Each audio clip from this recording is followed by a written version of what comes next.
तो पिछले बहुत टाइम से ये वाले जूते पे बात करने के बाद अब ये रिटायर हो चुका है और एक नया जूता आया हुआ है, जैसे मैंने फ्लो प्लस के पहले वाले वीडियो में आप लोगों को बताया। तो नया वाला जूता प्रीमियम ब्रांड की तरफ से है। ये है असिक्स का एक प्रीवियस वर्जन का एक प्रीमियम जूता है, ये निम्बस 27। आप लोगों का ये सपना रहेगा, मेरा भी सपना ही था।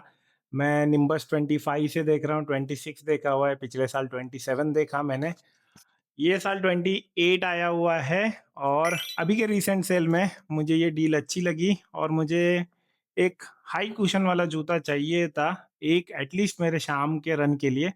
तो मैंने इसको ऑर्डर किया हुआ है, इसका अनबॉक्सिंग करेंगे और मैं अपना फर्स्ट इम्प्रेशन इसके साथ आपको शेयर करूंगा। और अभी तक मैंने इसको ट्राई नहीं किया है। मैंने रेड टेप फ्लो प्लस की पूरी जान निकाल दी अराउंड अराउंड जब ये मैंने जूता डिसाइड किया कि मैं इसको अभी अनबॉक्स करूंगा आपके साथ। तो flow plus around around 900 kilometre तक चल चुका है। एक इंजरी भी दे चुका है, पिछले 3 दिन से मैं रेस्ट पे हूँ। मॉर्निंग का सिर्फ एक ही सेशन दौड़ रहा हूँ, शाम का सेशन नहीं दौड़ रहा हूँ। सो मेरा ये जो थाई का पोर्शन है, आप अगर देख पाओ तो ये इनर वाले थाइज थाइस के पोर्शन में मुझे एक इंजरी है। मुझे पैर लिफ्ट करने में भी बड़ी दिक्कत होती है, तो ये वाले पोर्शन में मुझको इंजरी होने की वजह से मैं पिछले 3 दिन से रेस्ट पे हूँ। एक सिर्फ मॉर्निंग का सेशन करता हूँ और उसमें भी 3.5 किलोमीटर ही कर रहा हूँ, ज़्यादा स्ट्रेस नहीं कर रहा हूँ।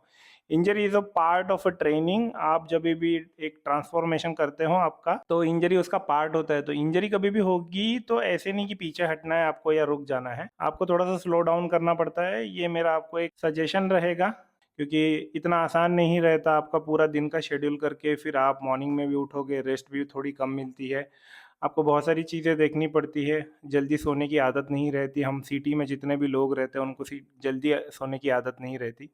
तो ये सब बाद में डिस्कस करेंगे, कभी मैं आपको एक्सपीरियंस शेयर करूंगा। ये जो बीच का जो पीरियड होता है, तो एक बार जूता अनबॉक्स करते हैं, बिकॉज ये पूरी वीडियो जूते की रिगार्डिंग है। तो शुरुआत करेंगे यहाँ से। ये है असिक्स की तरफ से निम्बस 27 और US 11 इसका पे ये है, साइज है अराउंड अराउंड मेरे हिसाब से 16,000 इसकी MRP है। इसकी जो परचेस प्राइस है मैं आपको बाद में शेयर करूंगा। और ये यहाँ पे नहीं मतलब मैन्युफैक्चर हुआ है, ये बाहर से मैन्युफैक्चर हुआ है, फिर इंपोर्ट हुआ है और फिर उसके बाद डिस्ट्रीब्यूट हुआ है असिक्स की तरफ से। मैं दिखाता हूँ आपको एग्जैक्टली क्या क्या है इसके ऊपर। एक इंटरेस्टिंग बात है कि इसमें ISI का मार्क है, ये वाले इसमें कलर मैंने ब्लू कलर का लिया हुआ है इसमें, क्योंकि मेरे टाइम पे मुझको ब्लैक चाहिए था, बट वो स्टॉक आउट हो गया तो मैंने इसको परचेज कर लिया। और बाकी सब डिटेल्स यहाँ पे दी हुई है। तो बॉक्स की इस तरफ जेल निम्बस 27 मेन और कलर दिया हुआ है, साइज अपनी अपने हिसाब से। मेरी UK 10 है तो मैंने UK 10 मंगाया हुआ है। और कुछ इस तरीके से बॉक्स आया है। यहाँ पे हल्का सा डैमेज है बट दैट इज ओके। और रील के लिए मैंने इसको अनबॉक्स किया था एक बार, तो पेपर मैंने जो बटर पेपर था वो नीचे चला गया है। तो कुछ इस तरीके से कलर है इसका।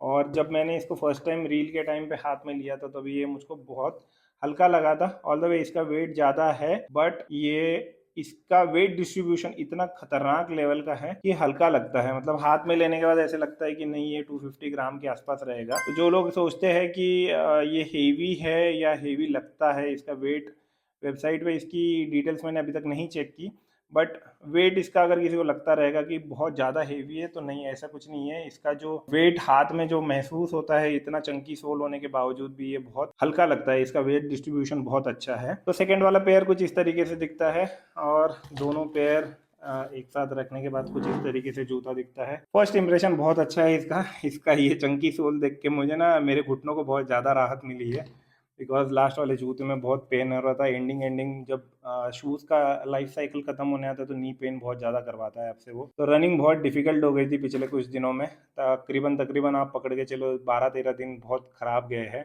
एक बार इसका वेट करेंगे। तो वेट्स के लिए यहाँ पे मैंने ऑन कर ली है और यहाँ पे एक बार इसका वेट करके देखेंगे।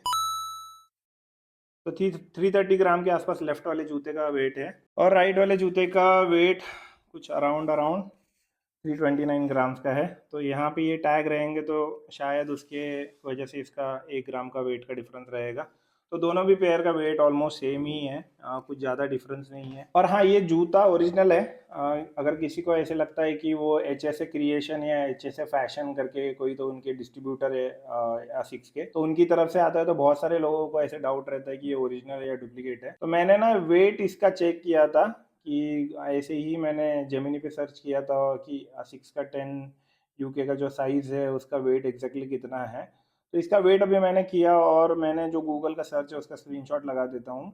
तो उसका और इसका ऑलमोस्ट वेट मैच हो जाता है। तो दैट मीन्स शू के वेट को रेप्लिकेट करना थोड़ा सा मुश्किल होता है, क्योंकि वही सेम लेवल का मटेरियल यूज़ करके आपको जूता उसी लेवल पे बनाना, रेप्लिका जो बनाते हैं या जो डुप्लीकेट बनाते हैं उनके लिए थोड़ा मुश्किल होता है। वो जो डिस्ट्रीब्यूटर है जिनसे मैंने परचेज़ किया है, मैं उनका नाम भी डाल दूंगा कि क्या है, तो उनकी तरफ से अगर आता रहेगा तो आप निश्चिंत ले सकते हो। इसका ओरिजिनल और डुप्लीकेट कैसे अंडरस्टैंड करना है इसके ऊपर भी मैंने 2-3 वीडियोस देखी थी, मैं आपके साथ वो अलग से शेयर करूंगा। तो ये जो आर्टिकल आया हुआ है ये ओरिजिनल है, इतना मैं आपको एश्योरिटी से बता सकता हूँ। और ये इतना सस्ता कैसे आता है ये भी मैं आपको अगले वाले वीडियो में जब भी मैं इसका ये करूँगा, एक्सपीरियंस शेयर करूँगा, तभी मैं आपको बता दूंगा। तो यहाँ पे कुछ इस तरीके से इसकी स्टैक की हाइट है, और स्टैक की हाइट देख के दिल खुश हो गया है मेरा। यहाँ पे प्योर जेल की ब्रांडिंग है, इसके बीच में यहाँ पे सेंटर में अंदर की तरफ एक जेल रहता है, जेल जैसे पैडिंग रहती है। और एफ एफ ब्लास्ट प्लस ये जो बीच का इसका वाइट कलर का ये सोल है, इसके रिगार्डिंग है ये जो ब्रांडिंग एफ एफ ब्लास्ट की है ये। और इसके बारे में ज़्यादा टेक्निकल डिटेल नहीं है, मैं आप एज अर्लियर आई सेड कि मैं आपको रोड का फील बता सकता हूँ, मैं टेक्निकल नहीं बता सकता। टेक्निकल जूते जो रिव्यू करते हैं वो लोग बहुत अलग होते हैं। मैं तो अभी सीख रहा हूँ, तो मुझको इसको सीख के आपको बताने के लिए थोड़ा टाइम जाएगा। अंदर का सोल कुछ इस तरीके से दिखता है, अच्छा खासा मतलब कुशन है इसको। ये कुशन बहुत ज़रूरी होता है, बहुत इंपॉर्टेंट होता है। और यहाँ पे पीछे ASICS की ब्रांडिंग है। तो कैसे ये जूते की स्टैक हाइट मेजर करने की कोशिश करेंगे। यहाँ से यहाँ तक कुछ 10 सेंटीमीटर के आसपास है, और अगर मैं इसको अंदर डाल दूँ तो अराउंड 6 सेंटीमीटर, तो ऑलमोस्ट यहाँ पे 40 सेंटीमीटर का ये स्टैक हाइट है इसकी। और अगर इसका ड्रॉप कैलकुलेट करने की कोशिश करें तो अगर आप यहाँ पे देखोगे तो 3 सेंटीमीटर के आसपास यहाँ पे मेजरमेंट दिख रहा है। तो 3 सेंटीमीटर के आसपास अगर देखोगे तो अराउंड आप पकड़ के चलिए 8 से 10 mm का ड्रॉप है आगे की तरफ। तो इसको स्टैक कहते हैं, जो पीछे का जो मेजरमेंट रहता है इसको स्टैक कहते हैं, और जो यहाँ से सोल से यहाँ डिफरेंस आता है उसको ड्रॉप कहते हैं, जितना मेरी जानकारी में है। तो कुछ इस तरीके से इसकी मेजरमेंट है। जूते को अगर मैं ज़्यादा फ्लेक्स करने की कोशिश करूँ तो ये इतनी आसानी से मुड़ता नहीं है, तो एनर्जी रिटर्न अच्छा खासा रहेगा इसका। इतनी आसानी से ये मुड़ता नहीं है, तो कुशन तो रहेगा ही रहेगा, यहाँ पे अच्छी खासी कुशन रहेगी, बट ये इतनी इजीली मुड़ता नहीं है।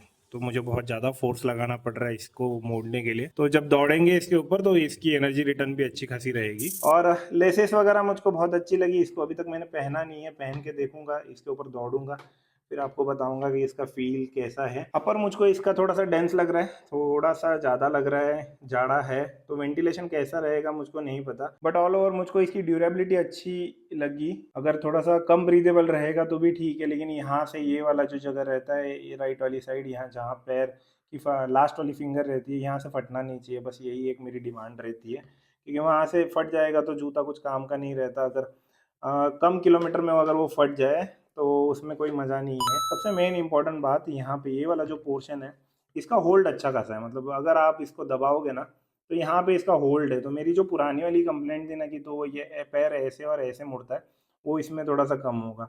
तो फर्स्ट इंप्रेशन में कुछ ये ऐसी बातें हैं कि जो मैं आपको बता सकता हूँ। इसमें ये आगे वाली जो लिप है, ये लिप इधर से इधर हिलती है। तो अब लेट्स सी कि पुराना जूता होता है तो ये यहाँ से यहाँ हिलती है कि नहीं पता नहीं, बट ये जो इसकी ऊपर की लेस है ये इसको होल्ड करके रखेगा। तो डेफिनेटली जैसे जितना ये प्रीमियम ब्रांड है उस हिसाब से ये यहाँ यहाँ भागेगा नहीं, यहाँ और लेफ्ट और राइट भागेगा नहीं। ये मेरी इससे एक्सपेक्टेशन है कि भाई ये ऐसी इसी जगह पे स्टे होना चाहिए जब पुराना जूता होता है। तो बाकी रेस्ट आप मुझे बताओ कमेंट सेक्शन में कि आपको ये कलर और ये जूता आपको कैसे लगा। फर्स्ट इंप्रेशन तो बहुत बढ़िया है, बहुत लाइट वेट लगते हैं दोनों भी जूते, बहुत लाइट वेट लगते हैं। ऐसे नहीं लगते कि इतने बल्कि है, बट स्टिल ये दोनों के दोनों बहुत लाइट वेट लगते हैं। दोनों के दोनों पैर में हाथ में पकड़ने के बाद भी मुझको ये आधा किलो के आसपास भी है कि नहीं है, ऐसे थोड़ा सा डाउट क्रिएट करवाते हैं। जब मैंने फर्स्ट टाइम एक पेयर उठाया तो मुझे लगा 250 ग्राम के आसपास रहेगा, बट वेट करने के बाद आप लोगों ने भी देखा कि ये अच्छा खासा मतलब 350 ग्राम के आसपास ही हेवी है। ठीक है, क्लोज टू 350 ग्राम से। और ये 350 ग्राम्स अच्छा खासा वेट होता है, लेकिन वेट डिस्ट्रीब्यूशन अच्छी है इसकी। तो मैंने इसको ना फ्लिपकार्ट के सेल में खरीदा था। तो ईएमआई के साथ कॉस्टिंग आ रही थी मुझको इसकी 5800, और ईएमआई कैलकुलेट वगैरह करके 6100 के आसपास जा रहा था ये। तो मैंने उस टाइम पे डिसाइड किया कि चलो इसको उठा ही लेते हैं, कब तक वेट करेंगे कि प्रीमियम बाद में खरीदेंगे, बाद में खरीदेंगे। तो इसको मैंने परचेज कर लिया, और 5800 मैंने अपफ्रंट होके पहले ही पेमेंट कर दिया। तो ईएमआई में वो कन्वर्ट होगा नहीं, तो 5800 इसकी फाइनल कॉस्टिंग आई है मुझको। और जो कि मुझको एक अच्छी डील लगती है। अभी निम्बस 28 आया हुआ है, और निम्बस 27 एक अच्छा खासा मतलब आर्टिकल है, बहुत रनर्स में बहुत फेमस है। 10 लोगों में से कम 5 लोग या 4 लोग निम्बस 27 पहनते हैं, फिर बाकी सब लोग भी असिक्स पहनते हैं। मैक्सिमम मैं असिक्स देखता हूँ जब मॉर्निंग में मैं दौड़ने जाता हूँ। तो फिर बाद में दो ब्रांड है, एक नाइकी है और अदिदास है। अदिदास में ईवो वाली जो सीरीज है अदी जीरो, वो सबसे ज़्यादा दिखती है, और निम्बस में 27 निम्बस सबसे ज़्यादा दिखता है। तो मॉर्निंग में मोस्ट ऑफ द टाइम 70% तो असिक्स के ही जूते देखता हूँ मैं। उसमें ये वाली सीरीज बहुत ज़्यादा फेमस है। दिल को बड़ा सुकून है कि भाई ये जूता हम पहन रहे हैं। बड़े देर से ख्वाहिश थी कि इसको पहनेंगे, बट रनिंग कभी सीरियसली नहीं ली, इसके लिए इसको कभी परचेस नहीं किया। अब रनिंग को सीरियसली लिया है तो ज़रूरत लगती है कि भाई थोड़ा सा प्रीमियम होना चाहिए, बिकॉज आप अपने नीज के साथ ज़्यादा ये नहीं कर सकते, खेल नहीं कर सकते। और आपको करना भी नहीं चाहिए कोई कॉम्प्रोमाइज़ आपके कंफर्ट के ऊपर। तो आपका जब एज आगे जाएगा 50-60 के, आप आगे जाओगे, तो नीज आपके लिए स्ट्रांग रहना बहुत ज़्यादा ज़रूरी होता है। तो इसके लिए भी मैंने इसको ऑर्डर किया। तो ये थी asics nimbus 27 की अनबॉक्सिंग। आप मुझे बताइए कि आपके इसके रिगार्डिंग कुछ क्वेश्चन है क्या, और मैं जितना जल्दी हो सके आपके साथ इसका एक्सपीरियंस शेयर करूंगा कि मुझे ये जूता कैसा लगा, इसमें क्या इंप्रूवमेंट की ज़रूरत है, या आपको ये लेना चाहिए नहीं लेना चाहिए। जितने भी हेवी रनर्स हैं उनके लिए तो मैं आँख बंद करके बोल देता हूँ कि आप इसको ले लो। आप हंसी खुशी मतलब या इसके साथ जी लोगे, ठीक है। ये आपको कहीं से भी मतलब स्ट्रेस नहीं देगा, और आपको लगेगा भी नहीं आप दौड़ रहे हो ज़मीन पे, कहीं पे भी कोई भी इम्पैक्ट आपके नीज तक नहीं आएगा या जॉइंट्स तक नहीं आएगा। इतनी मैं आपको एश्योरिटी दे सकता हूँ इस पेयर को देख के। तो इस वाले वीडियो में इतना ही। अगर वीडियो अच्छी लगे तो लाइक सब्सक्राइब शेयर, मिलेंगे नेक्स्ट वाले वीडियो में, तब तक के लिए गुड बाय।